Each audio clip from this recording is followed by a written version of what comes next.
So we'll presume your scraper's been sharpened before. So I dress the top of a file to take off the last edge. And if you run the file along it, long ways, you'll keep it flat, where if you go sideways, you're going to start dishing. Okay. So try and keep it square. May as well do both edges.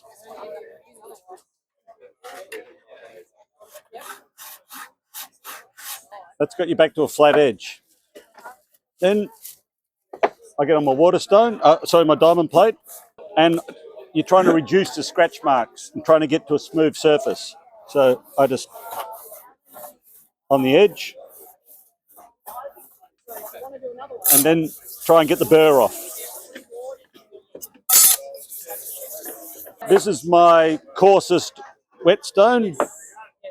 I go on the edge of the stone because it wears into the stone a bit.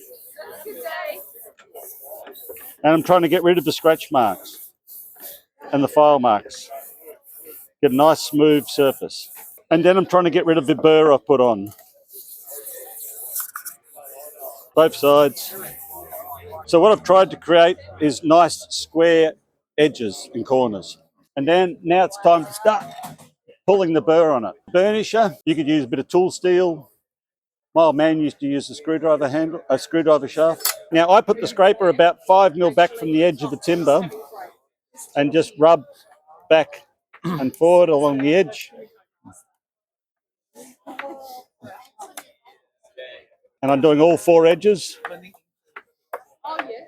Then into the vise. About 10 mil hanging out of the vise. Try and keep it parallel. And then you put your burnisher on a couple of degree angle and drag it back and forward. Some scrapers are harder than others, and then give it a feel. See how you feel about it. And again, you're doing all 4 edges.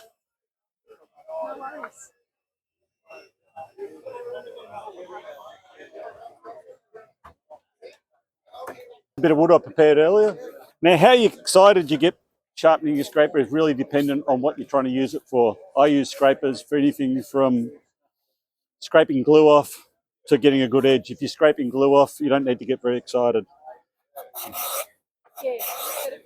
And just bend it forward at an angle, put a bit of pressure on the back, in the middle. And there you go, one scraper.